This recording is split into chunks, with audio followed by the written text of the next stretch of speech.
ਉਹ ਦਖਲ ਨਾ ਕਰਨ, ਕਹਿੰਦੇ ਅਸੀਂ ਤਾਂ ਬੱਚਿਆਂ ਨੂੰ ਪੜ੍ਹਾਉਂਦੇ ਆ, ਅਸੀਂ ਤਾਂ ਮੰਮੀਆਂ ਥੋੜੀ ਪੜ੍ਹਾਉਂਦੇ ਆ। ਹਰ ਵਾਰ ਅੱਗ ਤੇ ਤੁਰ ਕੇ ਪਾਇਆ ਮੁਕਾਮ ਆਪਣਾ, ਹੋਇਆ ਕਦੋਂ ਹੈ ਲੋਕੋ ਰਸਤਾ ਆਸਾਨ ਮੇਰਾ। ਮੈਂ ਤਾਂ ਤੂਫਾਨਾਂ ਵਿੱਚ ਵੀ ਲਟ ਲਟ ਰਹੀ ਹਾਂ ਜਗਦੀ, ਮਿਟਣਾ ਨਹੀਂ ਹਵਾਏ ਤੇਥੋਂ ਨਿਸ਼ਾਨ ਮੇਰਾ। ਇਉਂ ਨਾ ਤੂੰ ਫੇਰ ਅੱਖੀਆਂ ਇਉਂ ਨਾ ਨਕਾਰ, ਇਉਂ ਨਾ ਤੂੰ ਫੇਰ ਅੱਖੀਆਂ ਇਉਂ ਨਾ ਨਕਾਰ ਮੈਨੂੰ, ਕਵਿਤਾ ਜ਼ਰਾ ਮੈਂ ਮੁਸ਼ਕਿਲ ਫਿਰ ਤੋਂ ਵਿਚਾਰ ਮੈਨੂੰ।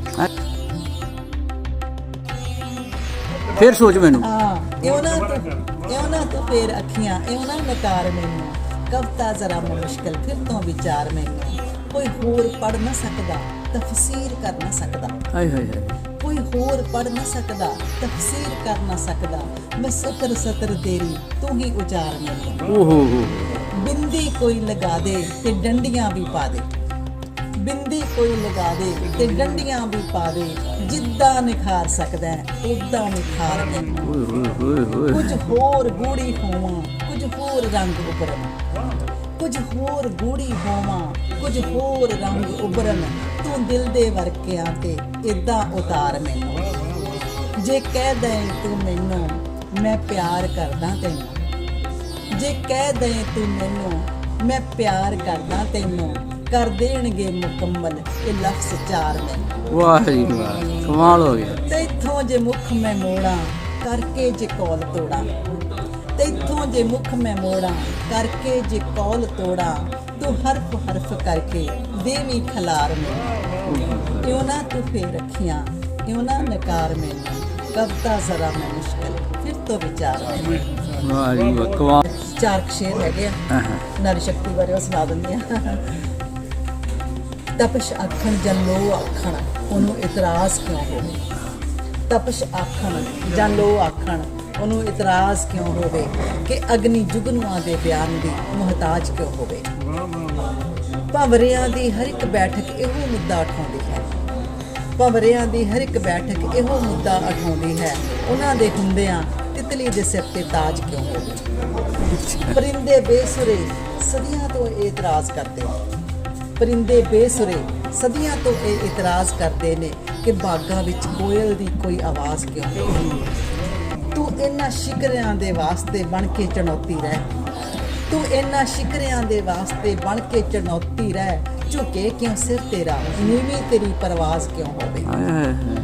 ਤੇਰਾ ਹਰ ਨ੍ਰਿਤ ਹਰ ਨਗਮਾ ਜਦੋਂ ਪਰਵਾਨ ਹੈ ਇੱਥੇ, ਤੇਰਾ ਹਰ ਨ੍ਰਿਤ ਹਰ ਨਗਮਾ ਜਦੋਂ ਪਰਵਾਨ ਹੈ ਇੱਥੇ, ਤੇਰਾ ਹਰ ਰੋਸ ਹਰ ਸੁਪਨਾ ਨਜ਼ਰ ਅੰਦਾਜ਼ ਕਿਉਂ ਹੋਵੇ। ਇਹ ਮਰ ਮਰ ਕੇ ਜਿਉਣਾ ਛੱਡ ਬਗਾਵਤ ਕਰਤੇ ਟੱਕਰ ਲੈ, ਇਹ ਮਰ ਮਰ ਕੇ ਜਿਉਣਾ ਛੱਡ ਬਗਾਵਤ ਕਰਤੇ ਟੱਕਰ ਲੈ, ਤੇਰੇ ਹਿੱਸੇ ਦੀ ਦੁਨੀਆ ਤੇ ਕਿਸੇ ਦਾ ਰਾਜ ਕਿਉਂ ਹੋਵੇ, ਤੇਰੇ ਹਿੱਸੇ ਦੀ ਦੁਨੀਆ ਤੇ ਕਿਸੇ ਦਾ ਰਾਜ ਕਿਉਂ। ਵਾਹ ਜੀ ਵਾਹ। ਤੁੱਕਾ ਜੋੜਨ ਲੱਗ ਪਈ ਸੀ, ਪਰ ਘਰ ਵਿੱਚ ਮਾਹੌਲ ਨਹੀਂ ਸੀ। ਮੇਰੇ ਪਹਿਲੇ ਗੀਤਾਂ ਦੀ ਕਾਪੀ ਮਾਂ ਨੇ ਪਾੜ ਕੇ ਚੁੱਲ੍ਹੇ ਸਿੱਟਤੀ ਸੀ, ਤੇ ਪਿਤਾ ਜੀ ਦਾ ਸੁਭਾਅ ਬਹੁਤ ਅੜਬ ਸੀ। ਉਹਨਾਂ ਨੇ ਕਿਹਾ ਜੇ ਤੇਰੇ ਪਿਓ ਨੂੰ ਪਤਾ ਲੱਗ ਗਿਆ ਤੇਰੇ ਗੀਤ ਗੂਤ ਲਿਖਣ ਦਾ, ਤੇ ਤੈਨੂੰ ਵੱਢ ਕੇ ਤੂੜੀ ਵਾਲੇ ਕੋਠੇ ਵਿੱਚ ਦੱਬ ਦੇਣਗੇ। ਕਬੀਲਦਾਰਾਂ ਦੀਆਂ ਧੀਆਂ ਗੀਤ ਗੂਤ ਨਹੀਂ ਲਿਖਦੀਆਂ ਹੁੰਦੀਆਂ, ਚੁੱਪ ਕਰਕੇ ਜਿਹੜੇ ਚਾਰ ਅੱਖਰ ਪੜ੍ਹਨੇ ਆ ਪੜ੍ਹ ਲਾ। ਤੇ ਉਸ ਤੋਂ ਬਾਅਦ ਮੈਂ ਸੋਚਿਆ ਵੀ ਧੀਆਂ ਦਾ ਕਿਹੜਾ ਇੱਕ ਘਰ ਹੁੰਦਾ, ਮੇਰਾ ਇੱਕ ਘਰ ਪਰਿਵਾਰ ਹੋਊਗਾ, ਉੱਥੇ ਜਾ ਕੇ ਮੈਂ ਲਿਖਿਆ ਪੜ੍ਹਿਆ ਕਰੂੰਗੀ। ਪਰ ਉੱਥੇ ਵੀ ਉਹੀ ਮਾਹੌਲ ਸੀ ਜਦੋਂ ਮੇਰਾ ਵਿਆਹ ਹੋਇਆ, ਜਦੋਂ ਮੈਂ ਸਹੁਰੇ 9 ਜਮਾਤਾਂ ਪੜ੍ਹੀ ਸੀ ਪਹਿਲਾਂ ਮੈਂ। ਤੇ ਛੋਟੀ ਜਿਹੀ ਉਮਰ 'ਚ 2 ਸਾਲਾਂ ਬਾਅਦ ਮੈਨੂੰ ਘਰੇ ਮੇਰੇ ਬੀਜ ਦੇ ਸੱਟ ਲੱਗ ਗਈ ਸੀ, ਆਹ ਟੁੱਟ ਗਈ ਸੀ ਹੱਸ। ਤੇ ਮੈਂ ਵੱਡੀ ਧੀ ਸੀ, ਘਰ ਦੇ ਵਿੱਚ ਖੇਤੀਬਾੜੀ ਦਾ ਕੰਮ ਸੀ, ਤੇ ਅਸੀਂ 5 ਭੈਣਾਂ ਤੇ 1 ਭਰਾ, ਛੋਟੇ ਛੋਟੇ ਬੱਚੇ, ਪਸ਼ੂ, ਤੇ ਸਾਰੇ ਮਤਲਬ ਮੈਨੂੰ ਉਸ ਕਰਕੇ ਪੜ੍ਹਨਾ ਹਟਣਾ ਪਿਆ, ਕਿਉਂਕਿ ਹੈਲਪ ਦੀ ਲੋੜ ਸੀ ਘਰ ਦੇ ਕੰਮਕਾਰ ਵਾਸਤੇ।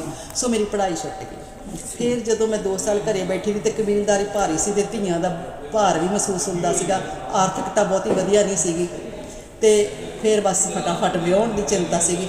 ਤੇ 17 ਸਾਲਾਂ ਦੀ ਉਮਰ 'ਚ ਮੇਰਾ ਵਿਆਹ ਕਰਤਾ। ਤੇ ਮੈਂ ਸ਼ੁਕਰ ਮਨਾਇਆ ਵੀ ਚਲੋ, ਮੈਂ ਬਹੁਤ ਭੋਲੀ ਸੀ, ਭੋਲਾ ਬੱਚਾ ਸੀ, ਬਹੁਤ ਇਨੋਸੈਂਟ ਬੱਚਾ ਸੀ ਮੈਂ। ਮੈਨੂੰ ਵਿਆਹ ਦਾ ਮਤਲਬ ਸੀਗਾ ਵੀ ਸੋਹਣੀਆਂ ਚੀਜ਼ਾਂ ਮਿਲਣੀਆਂ, ਕੱਪੜੇ ਸੋਹਣੇ ਮਿਲਣਗੇ, ਇੱਥੇ 2 ਗੁੱਤਾਂ ਨਹੀਂ ਕਰਨ ਦਿੰਦੇ, ਉੱਥੇ ਮੈਂ 2 ਗੁੱਤਾਂ ਕਰਿਆ ਕਰੂੰ, ਇੱਥੇ ਸੁਰਮਾ ਨਹੀਂ ਪਾਉਣ ਦਿੰਦੇ, ਮੈਂ ਸੁਰਮਾ ਪਾਇਆ ਕਰੂੰ, ਮਹਿੰਦੀ ਲੱਗੂਗੀ ਮੇਰੀ, ਮਤਲਬ ਮੈਨੂੰ ਇਹ ਸੀਗਾ।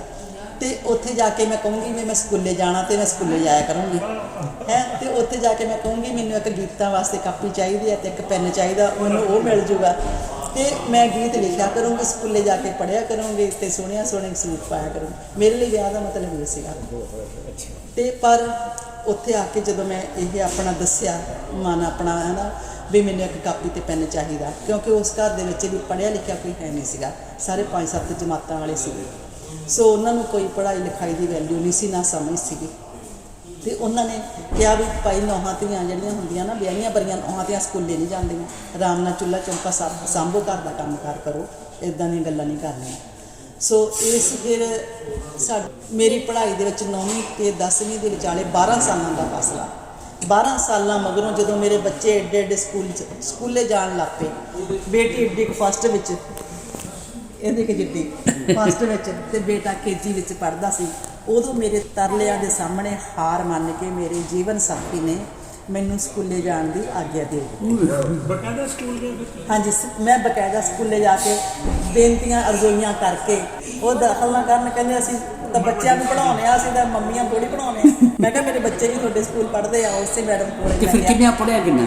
ਫਿਰ ਮੈਂ MA ਕੀਤੀ ਪੰਜਾਬੀ ਦੀ 1 ਸਾਲ, ਫਿਰ ਉਹ ਪੜ੍ਹਾਇਆ ਗਵਰਨਮੈਂਟ ਕਾਲਜ ਫॉर ਬॉयਜ਼। ਤੇ ਫਿਰ MA ਕਰਦੀ ਨੇ ਮੈਂ 3 ਕਿਤਾਬਾਂ ਪੋਇਟਰੀ ਦੀਆਂ ਲਿਖਤੀਆਂ। ਦੋ ਚੇਂਜ ਕਿਵੇਂ ਆ ਗਈ ਮਤਲਬ ਕਿ ਲਾਸਟ 12 ਸਾਲਾਂ ਮਗਰੋਂ ਜਿਵੇਂ ਥੋੜੇ ਘਰ ਦੇ ਸਮਝ ਨਹੀਂ ਜਾਂਦੇ ਹੁੰਦੇ ਕਿ ਮੇਰੀ ਮੇਰੀ ਇੱਕ ਲਗਨ ਦੀ, ਇੱਕ ਪ੍ਰਤਿਭਾ ਦੀ, ਇੱਕ ਮਿਹਨਤ, ਜਿਹੜੀ ਮੇਰੀ ਇੱਛਾ ਜਿਹੜੀ ਸੀਗੀ, ਉਹਦਾ ਜਿਵੇਂ ਅਸਰ ਪੈ ਜਾਂਦਾ ਹੌਲੀ ਹੌਲੀ। ਜਿਵੇਂ ਨਹੀਂ ਉਹਨਾਂ ਨੇ ਕਿਹਾ ਇਹ ਤੋਂ ਬਾਅਦ ਇਹ ਬਸ ਹੋ ਗਈ, ਇਹਨੀ ਮੰਨ ਲਵੋ ਬਈ ਉਹ ਉਹਨਾਂ ਦੇ ਪਾਸੇ ਹੋ ਗਈ ਸੀ ਮੇਰੇ ਬਸ ਹੋ ਬੇਬਸ ਹੋ ਗਏ ਨਾ, ਜਾਣੀ ਕਿ ਤਰਲਿਆਂ ਦੇ ਸਾਹਮਣੇ ਮੇਰੇ ਆਉਣ ਦੇ। ਜਿਵੇਂ ਜਾਂ ਮੈਂ ਕਹਿੰਦੀ ਹੁੰਦੀ ਜਿਵੇਂ ਮੈਂ ਕਹਿੰਦੀ ਹੁੰਦੀ ਆ ਵੀ ਕਹਿੰਦੇ ਹੁੰਦੇ ਵੀ ਪੱਥਰ ਪਾਣੀ ਤੇ ਨਿਸ਼ਾਨ ਨਹੀਂ ਛੱਡਦਾ, ਪਰ ਪਾਣੀ ਹੌਲੀ ਹੌਲੀ ਪੱਥਰ ਨੂੰ ਚੀਰ ਜਾਂਦਾ। ਓਏ ਹੋਏ ਹੋਏ, ਉਹ ਜਿਹੜੇ ਮੇਰੇ ਤਰਲੇ ਸੀ, ਮੇਰਾ ਪਿਆਰ ਸੀ, ਜਿਹੜੀ ਮੇਰੀ ਮਾਸੂਮੀਅਤ ਸੀ ਜਾਂ ਮੇਰੀ ਲਗਨ ਸੀ, ਉਹ ਤੋਂ ਉਹ ਪ੍ਰਭਾਵਿਤ ਹੋ ਗਏ। ਜਾਂ ਉਹਨਾਂ ਨੇ ਕਹਿਤਾ ਹਾਰ ਕੇ ਬਸ ਚੱਲ ਜਾ ਪੜ੍ਹ ਲੈ, ਦਿਮਾਗ ਨਾ ਖਾ, ਲੈ ਆ ਤੂੰ ਵੀ। ਮੈਂ ਕਿਹਾ ਮੈਂ ਵੀ ਲੈ ਆਵਾਂ। ਜਦੋਂ ਮੈਂ ਸਕੂਲੇ ਬੱਚਿਆਂ ਦੀਆਂ ਕਿਤਾਬਾਂ ਲੈਣ ਗਈ ਨਾ, ਉਹਨਾਂ ਦਾ ਰਿਜ਼ਲਟ ਆਇਆ ਸੀਗਾ ਨਾ, ਮੈਂ ਕਿਹਾ ਮੈਂ ਵੀ ਲਿਆਵਾਂ ਆਪਣੀ 10ਵੀਂ ਦੀਆਂ ਕਿਤਾਬਾਂ। ਕਹਿੰਦੇ ਚੱਲ ਲਿਆ ਦਿਮਾਗ ਨਾਲ, ਅੱਛਾ ਕਰ ਲੈ ਕਦੇ ਜਿਹੜਾ ਤੂੰ ਆਪਣਾ ਚਾਹ। ਬੱਚੇ ਵੱਡੇ ਹੋ ਗਏ, ਮੈਰਿਡ ਹੋ ਗਏ? ਹਾਂ, ਦੇਖਿਆ ਗੱਲ ਨਹੀਂ ਹੋ ਗਈ ਨਾ, ਇੱਕ ਫਿਕਰੇ 'ਚ ਹੋ ਜਾਣੀ। ਇਹ ਤਾਂ ਪੂਰਾ ਗ੍ਰੰਥ ਆ। ਨਹੀਂ, ਤੁਹਾਡੇ ਅੰਦਰ ਸਮੁੰਦਰ ਭਰਿਆ ਹੋਇਆ, ਮੈਂ ਸਮਝ ਰਿਹਾ। ਹਾਂਜੀ, ਤੇ ਹੁਣ ਬੱਚੇ ਵਿਆਹੇ ਬਰੇ ਨੇ, ਵਧੀਆ ਆਏ ਹੋਏ ਜੇ ਮੇਰੇ ਦੋਤੇ ਪੋਤੇ, ਦੋਤਾ ਦੋਤੀ, 2 ਪੋਤੀਆਂ। ਕਿ ਦੇਖ ਕੇ ਤੁਹਾਨੂੰ ਕੋਈ ਨਹੀਂ ਕਹਿੰਦਾ ਕਿ ਤੁਸੀਂ ਪੁੱਤ ਦੋਤੇ। ਅੱਛਾ, ਇੱਕ ਚੀਜ਼ ਹੈ ਕਿ ਬੜੀ ਤੁਹਾਡੀ ਪਲੇਜ਼ੈਂਟ ਪਰਸਨੈਲਿਟੀ, ਤੇ ਮੈਂ ਜਗਤਾਰ ਭਾਈ ਨੂੰ ਕਿਹਾ ਯਾਰ ਮੈਨੂੰ ਆਪਣਾ ਆਂਟੀ ਨਾਲ ਜਿਹੜਾ ਨਾ ਮੈਨੂੰ ਥੋੜਾ ਮੁਤਾਰਫ ਕਰਵਾ। ਅੱਛਾ, ਹਾਂ, ਤੇ ਆਪਣਾ ਉਹਨੇ ਫਿਰ ਮੈਨੂੰ ਲਿਆਂਦਾ। ਤੁਸੀਂ ਦੇਖਿਆ ਮੈਂ ਖੁਸਰ ਕਰ ਰਿਹਾ ਸੀ ਉੱਥੇ। ਅੱਛਾ ਨਹੀਂ ਮਿਲਦਾ ਜ਼ਰੂਰ। ਚਲੋ ਜਦੋਂ ਲਿਖਿਆ ਹੋਇਆ ਸੀਗਾ ਪਰਮਾਤਮਾ ਨੇ। ਅੱਛਾ, ਹੁਣ ਵੇਖੋ ਇੰਨੀ ਮਤਲਬ ਤੁਹਾਡੇ ਤੁਸੀਂ ਕਿਹੜੀ ਉੱਚੀ ਨੀਵੇਂ ਰਸਤੇ ਤੋਂ ਨਿਕਲ ਕੇ ਆਏ ਹੋ। ਅਸੀਂ ਵੀ ਬੜੀ ਮਿਹਨਤ ਕੀਤੀ, ਲੇਕਿਨ ਜਿਹੜਾ ਰਸਤਾ ਤੁਹਾਡਾ ਹੈ ਨਾ ਉਹ ਯੂਨੀਕ ਹੈ, ਮੁਨਫਰਦ ਹੈ। ਤੇ ਉਹਦੀ ਵਜ੍ਹਾ ਹੈ ਕਿ ਤੁਸੀਂ 9ਵੀਂ ਕਲਾਸ ਦੇ ਵਿੱਚ ਪੜ੍ਹਿਆ ਹੈ, ਤੇ ਫਿਰ ਤੁਸੀਂ 12 ਸਾਲਾਂ ਬਾਅਦ 10ਵੀਂ ਕਲਾਸ ਪੜ੍ਹੀ। ਹਾਂਜੀ, 12 ਸਾਲਾਂ ਬਾਅਦ 10ਵੀਂ ਪੜ੍ਹੀ। ਫਿਰ ਤੁਹਾਡੇ ਬੱਚੇ ਹੋਏ, ਤੁਸੀਂ ਫਿਰ ਬੱਚਿਆਂ ਦੇ ਨਾਲ ਪੜ੍ਹੇ। ਹਾਂਜੀ, ਉਸੇ ਸਕੂਲ 'ਚ ਪੜ੍ਹੇ। ਉਹਨਾਂ ਨੇ ਆਖਿਆ ਵੀ ਅਸੀਂ ਬੱਚੇ ਪੜ੍ਹਾਣੇ, ਮੰਮੀਆਂ ਨਹੀਂ ਪੜ੍ਹਾਉਂਦੇ। ਹਾਂਜੀ, ਲੇਕਿਨ ਤੁਸੀਂ ਜਿੱਦ ਕੀਤੀ ਤੇ ਤਰਲੇ ਕੀਤੇ। ਹਾਂ ਵੀ ਦੇਖੋ ਵੀ ਮੇਰਾ 12 ਸਾਲਾਂ ਮਗਰੋਂ ਮੇਰੀ ਸੁਣੀ ਗਈ ਆ ਘਰੇ, ਵੀ ਮੈਨੂੰ 12 ਸਾਲਾਂ ਮਗਰੋਂ ਇਜਾਜ਼ਤ ਮਿਲੀ ਆ ਵੀ ਜੇ ਤੁਸੀਂ ਹੁਣ ਮੈਨੂੰ ਸਕੂਲੇ ਦਾਖਲ ਨਾ ਕੀਤਾ ਵੀ ਮੇਰਾ ਸੁਪਨਾ ਸਦਾ ਲਈ ਟੁੱਟ ਜਾਣਾ। ਮੇਰੀ ਯਾਰ ਫਿਰ ਤੁਸੀਂ ਪ੍ਰੋਫੈਸਰ ਬਣੇ ਗਈ ਨਾ, ਯੂਨੀਵਰਸਿਟੀ 'ਚ ਪੜ੍ਹਾਇਆ ਜਾ ਕੇ? ਨਹੀਂ, ਮੈਂ ਕਾਲਜ ਗਈ ਸੀ। ਫਿਰ ਵੀ ਮੇਰੇ ਵਰਗੇ ਬੰਦੇ ਵਾਸਤੇ ਕਾਲਜ ਪੜ੍ਹਾਉਣਾ ਵੀ ਬੜੀ ਗੱਲ ਏ। ਇਹ 9 ਪੜ੍ਹੀਆਂ, ਫਿਰ 12। ਜਦੋਂ ਕਾਲਜ ਵਾਲੇ ਘਰੇ ਮੈਨੂੰ ਲੈਣ ਆਏ ਨਾ, ਫਿਰ ਬਕਾਇਦਾ ਸਰਕਾਰੀ ਜੋਬ ਬਸ ਇਦਾਂ ਹੋਇਆ। ਚਲੋ ਹੁਣ ਮੈਂ ਦੇਖੋ ਕਿਹਾ ਸੀ ਇੱਕ ਫਿਕਰੇ 'ਚ ਗੱਲ ਨਹੀਂ ਮੁੱਕਣੀ। ਮੇਰਾ ਰੂਬਰੂ ਰੱਖਿਆ ਉਹਨਾਂ ਨੇ ਗਵਰਨਮੈਂਟ ਕਾਲਜ ਫॉर ਬॉयਜ਼। ਜਦੋਂ ਮੈਂ ਉੱਥੇ ਆਪਣਾ ਲੈਕਚਰ ਦੇ ਵਿੱਚ ਦੱਸਿਆ ਵੀ ਮੈਂ ਹੁਣ MA ਕੀਤੀ ਆ, ਵੀ ਗੈਪ ਪਾ ਕੇ ਆਪਣੀ ਬੱਚਿਆਂ ਦੇ ਨਾਲ ਪੜ੍ਹਾਈ ਪੂਰੀ ਕੀਤੀ ਹੈ, ਇੱਦਾਂ ਦੇ ਮਾਹੌਲ 'ਚੋਂ ਨਿਕਲ ਕੇ ਆਈਆਂ ਮੈਂ। ਤੇ ਉਹ ਬੱਚੇ ਮੇਰੇ ਉਦੋਂ ਪੜ੍ਹਦੇ ਸੀ, ਪਾਠਕ ਸੀਗੇ, ਮੇਰੇ ਪ੍ਰਸ਼ੰਸਕ ਸੀਗੇ, ਔਰ ਪੰਜਾਬੀ ਡਿਪਾਰਟਮੈਂਟ ਵਾਲੇ ਵੀ। ਉਦੋਂ ਕਾਫੀ ਮੈਂ ਛਪਦੀ ਰਹਿੰਦੀ ਸੀ ਅਖਬਾਰਾਂ 'ਚ। ਅੱਛਾ, ਤੇ ਉਹ ਥੋੜੇ ਦਿਨਾਂ ਬਾਅਦ ਘਰੇ ਆ ਗਏ 2 ਪ੍ਰੋਫੈਸਰਾਂ ਨੂੰ ਨਾਲ ਲੈ ਕੇ, ਜਿਹੜੇ ਹੈੱਡ ਸੀਗੇ ਡਿਪਾਰਟਮੈਂਟ ਦੇ, ਪ੍ਰੋਫੈਸਰ ਨਛੱਤਰ ਸਿੰਘ, 2 ਕਲੀਗਸ ਨੂੰ ਲੈ ਕੇ ਨਾਲ ਆ ਗਏ। ਕਹਿੰਦੇ ਤੁਹਾਨੂੰ ਮਿਲਣਾ, ਫੋਨ ਆਇਆ। ਮੈਂ ਕਿਹਾ ਆ ਜਾਓ, ਹੈ ਨਾ। ਤੇ ਮੈਂ ਕਿਹਾ ਕੋਈ ਹੋਰ ਪ੍ਰੋਗਰਾਮ ਰੱਖਣਾ ਹੋਣਾ। ਉਹ ਕਹਿੰਦੇ ਵੀ ਅਸੀਂ ਤਾਂ ਤੁਹਾਡੇ ਸਾਹਮਣੇ ਇਹ ਬੇਨਤੀ ਕਰਨ ਆਏ ਵੀ ਤੁਸੀਂ ਨਾ ਜੁਆਇਨ ਕਰੋ ਆ ਕੇ। ਮੈਂ ਕਿਹਾ ਵੀ ਦੇਖੋ ਮੇਰੇ ਕੋਲ ਤਾਂ ਨਾ ਕੋਈ ਟ੍ਰੇਨਿੰਗ ਆ, ਨਾ ਕੋਈ ਮੈਂ PhD ਕੀਤੀ ਆ, ਨਾ ਮੈਂ ਕੋਈ ਟੀਚਰ ਟ੍ਰੇਨਿੰਗ ਲਈ ਆ, ਨਾ ਮੇਰੇ ਕੋਈ ਇਦਾਂ ਦਾ ਕੋਈ ਤਜਰਬਾ ਵੀ ਹੈ ਨਹੀਂ ਕੋਈ ਮੇਰੇ ਕੋਲ। ਮੈਂ ਕਿਹਾ ਮੈਂ ਕਿੱਦਾਂ ਪੜਾਉਂਗੀ, ਵੀ ਉੱਥੇ ਦਾੜੀਆਂ ਵਾਲੇ ਮੁੰਡੇ ਹੋਣਗੇ ਸਕਦਾ ਹਨਾ, ਤੇ ਮੈਂ ਕਿੱਦਾਂ ਪੜਾਉਂਗੀ ਉਹਨਾਂ ਨੂੰ। ਉਹ ਕਹਿੰਦੇ ਬਸ ਤੁਸੀਂ ਸਾਡੀ ਬੇਨਤੀ ਮੰਨੋ। ਫਿਰ ਉਹਨਾਂ ਦੇ ਪਿਆਰ ਨੂੰ ਦੇਖ ਕੇ, ਉਹਨਾਂ ਦੇ ਸਤਿਕਾਰ ਨੂੰ ਦੇਖ ਕੇ, ਤੇ ਇੱਕ ਮੇਰਾ ਜਿਹੜਾ ਮਨ ਵਿੱਚ ਲੁਕਿਆ ਹੋਇਆ ਸੁਪਨਾ ਸੀਗਾ ਵੀ ਮੈਂ ਵੱਡੀ ਹੋ ਕੇ ਟੀਚਰ ਬਣੂਗੀ ਪੜ੍ਹ ਕੇ, ਤੇ ਮੈਂ ਕਿਹਾ ਇਹ ਹੁਣ ਪੂਰਾ ਹੋਣ ਦਾ ਸਮਾਂ ਆਇਆ। ਫਿਰ ਮੈਂ ਦੁਚਿੱਤੀ ਦੇ ਵਿੱਚ ਡਰਦੀ ਨੇ ਜਾਣੀ ਇੱਕ ਐਪਲੀਕੇਸ਼ਨ ਪ੍ਰਿੰਸੀਪਲ ਦੇ ਨਾਮ ਤੇ ਲਿਖਤੀ। ਉਹਨਾਂ ਨੇ ਕਿਹਾ ਸੀ ਵੀ ਲਿਖਣੀ ਪੈਣੀ ਆ, ਇਹ ਵੀ ਫਾਰਮੈਲਿਟੀ ਆ, ਵੀ ਅਪਲਾਈ ਕਰਨਾ ਪੈਣਾ। ਫਿਰ ਮੈਂ ਉੱਥੇ ਜਾ ਕੇ ਇੰਨਾ ਕੁਝ ਕਰ ਲੈਣਾ ਚਾਹੀਦਾ ਹੈ ਵੀ ਤੁਹਾਡੇ ਕੋਲ ਘਰ ਕੋਈ ਆ ਜਾਵੇ ਵੀ ਆਣ ਕੇ ਨੌਕਰੀ ਕਰ ਲਓ ਸਾਡੀ, ਤੇ 4 ਲਫ਼ਜ਼ ਲਿਖ ਲਓ, ਕੋਈ ਅਰਜ਼ ਨਹੀਂ ਹੈਗਾ। ਅੱਜ ਜਦੋਂ ਹੁਣ ਤੁਹਾਡੀ ਲਾਸਟ ਮੈਂ ਆਪਾਂ ਸਮਾਪਤੀ ਬਣਦੀ ਹੈ ਵੀ ਜਦੋਂ ਤੁਸੀਂ ਹਸਬੈਂਡ ਨਾਲ ਗੱਲ ਕਰਦੇ ਹੋ, ਹਾਂਜੀ, ਬੱਚਿਆਂ ਨਾਲ ਹੋ ਹੁੰਦਾ ਹੈ, ਤਾਂ ਕਿਸ ਤਰ੍ਹਾਂ ਦੀ ਮਤਲਬ ਕਿ ਉਹ ਹੁੰਦੀ ਹੈ ਗੱਲਬਾਤ? ਮੇਰੇ ਬੱਚੇ ਬਹੁਤ ਮੈਨੂੰ ਪਿਆਰ ਕਰਦੇ ਆ, ਬਹੁਤ ਜ਼ਿਆਦਾ। ਮੈਂ ਬਹੁਤ ਖੁਸ਼ਕਿਸਮਤ ਹਾਂ ਵੀ ਬਹੁਤ ਪਿਆਰਾ ਪਰਿਵਾਰ ਆ। ਤੇ ਜਿਹੜੇ ਘਰ ਵਾਲੇ ਵੀ ਬਹੁਤ, ਜਦੋਂ ਮੇਰੀਆਂ ਕਿਤਾਬਾਂ ਨਵੀਆਂ ਆਉਂਦੀਆਂ ਸੀ ਨਾ ਛਪ ਕੇ, ਤੇ ਬਹੁਤ ਮੈਂ ਫਲੋ ਸੀਗਾ ਕਿਉਂਕਿ ਅੰਦਰ ਦੱਬਿਆ ਬਹੁਤ ਕੁਝ ਸੀਗਾ। ਮੇਰੀ 1.5 ਸਾਲ ਬਾਅਦ ਕਿਤਾਬ ਨਵੀਂ ਆ ਜਾਂਦੀ ਸੀਗੀ ਹੈ ਨਾ, 1.5-2 ਸਾਲ ਬਾਅਦ ਐਵਰੇਜ।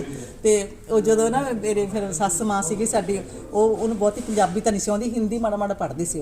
ਉਹ ਨਾ ਮੇਰੀ ਫੋਟੋ ਦੇਖ ਕੇ ਆਏ ਨਾ ਜਦੋਂ, ਬਿੰਦਰ ਹੁਣ ਆਪਣੀ ਨਵੀਂ ਕਿਤਾਬ ਆ ਗਈ। ਮੈਂ ਕਿਹਾ ਹਾਂਜੀ ਵੀ ਜੀ, ਤੇਰੀ ਫੋਟੋ ਲੱਗੀ ਹੋਈ ਆ। ਮੈਂ ਕਿਹਾ ਹਾਂਜੀ ਵੀ ਜੀ। ਅੱਛਾ ਬਿੰਦਰ ਹੁਣ ਆਪਣੀ ਕਿੰਨੀ ਕਿਤਾਬ ਆ ਗਈ ਪੁੱਤ? ਫਿਰ ਮੈਂ ਕਹਿਣਾ ਵੀ ਜੀ ਆ 3 ਜਾਂ 4 ਆ ਗਈ ਹੈ ਨਾ।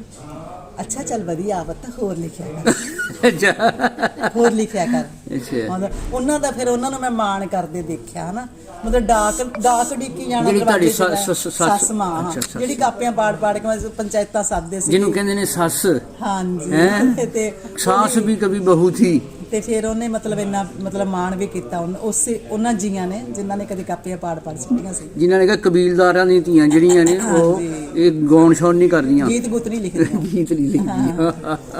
ਤੇ ਇਹ ਇਸ਼ਕ ਜਿਹੜਾ ਵੇ ਆਪਣੇ ਕੰਮ ਨਾਲ ਜਨੂਨ ਜਿਹੜਾ ਵੇ, ਫਿਰ ਉਹ ਦੁਨੀਆ ਨੂੰ ਤੁਹਾਡੇ ਨਾਲ ਤੋੜ ਦਿੰਦਾ ਵੇ। ਤੁਹਾਡੇ ਮੁਖਾਲਫ ਹੁੰਦੇ ਨੇ ਉਹ ਵੀ ਤੁਹਾਡੇ ਸਪੋਰਟਰ ਬਣ ਜਾਂਦੇ ਨੇ, ਤੁਹਾਡੇ ਫੈਨ ਬਣ ਜਾਂਦੇ ਨੇ। ਅਸਲ ਵਿੱਚ ਤੁਹਾਨੂੰ ਤੋੜਨਾ ਸਮਾਂ ਜਿਹੜੀ ਚੀਜ਼ ਹੁੰਦੀ ਹੈ ਨਾ, ਇਹ ਨਰਸ਼ਾ ਦਾ ਆਪਾਂ ਗੱਲ ਕਰਕੇ ਕਿ ਜੇ ਸਮਾਂ ਜਿਹੜਾ ਹੁੰਦਾ ਤੁਹਾਨੂੰ ਨਾ ਉਹਦੇ ਚ ਬੜੇ, ਜਦੋਂ ਤੁਸੀਂ ਅੱਗ ਨੂੰ ਲਾਟ ਨੂੰ ਬਲਦੇ ਹੋ ਤਾਂ ਬੁਝਾਉਣ ਵਾਲੇ ਬੜੇ ਹੁੰਦੇ ਆ। ਹਾਂਜੀ, ਜਦੋਂ ਉਹਨਾਂ ਨੂੰ ਪਤਾ ਲੱਗ ਜੇ ਵੀ ਮਿਸਾਲ ਜਿਹੜੀ ਬੁਝਣ ਵਾਲੀ ਨਹੀਂ, ਫਿਰ ਉਹ ਤੁਹਾਡੇ ਨਾਲ ਹੀ ਰਲ ਜਾਂਦੇ। ਅੱਛਾ ਇਹਦੀ ਇੱਕ ਮਿਸਾਲ ਹੋਰ ਹੈ ਵੀ ਸਾਡੇ ਇੱਥੇ ਨਾ ਪਠਾਨ ਨਾ ਉਹ ਦਾਣੇ ਭੁੰਨਦੇ ਨੇ, ਤੇ ਕਈ ਦਾਣੇ ਜਿਹੜੇ ਨਾ ਭੁੰਨਦੇ ਉੱਤੇ ਉਹਦੇ ਰੱਖਦੇ ਛਾਨਣੀ, ਉਹ ਵਿੱਚੋਂ ਨਿਕਲ ਜਾਂਦੇ ਐ ਕਰਕੇ ਜਦੋਂ ਖਿੱਲਾ ਖੜਦੀਆਂ ਨੇ ਫਿਰ ਉਹ ਬਾਹਰ ਨਿਕਲ ਜਾਂਦੇ ਨੇ, ਫਿਰ ਉਹਦੀ ਛਾਨਣੀ ਮੁੱਢੀ ਮਾਰਦੇ। ਕਹਿੰਦੇ ਨੇ ਕਿ ਜਿਨ੍ਹਾਂ ਨੇ ਨਿਕਲਣਾ ਹੈ ਨਾ ਉਹ ਨਿਕਲ ਜਾਂਦੇ ਆ। ਤੇ ਇੱਕ ਬਾਬਾ ਜਿਹੜਾ ਨਜ਼ਮੀ ਦਾ ਸ਼ੇਰ ਹੈ ਕਿ ਬੇਹਿੰਮਤੇ ਨੇ ਜਿਹੜੇ ਸ਼ਿਕਵਾ ਮੁਕੱਦਰਾਂ ਦਾ ਕਦਰੇ ਨੇ, ਤੇ ਉੱਗਣ ਵਾਲੇ ਉੱਗ ਪੈਂਦੇ ਨੇ ਪਾੜ ਕੇ ਸੀਨਾ ਪੱਥਰਾਂ ਦਾ।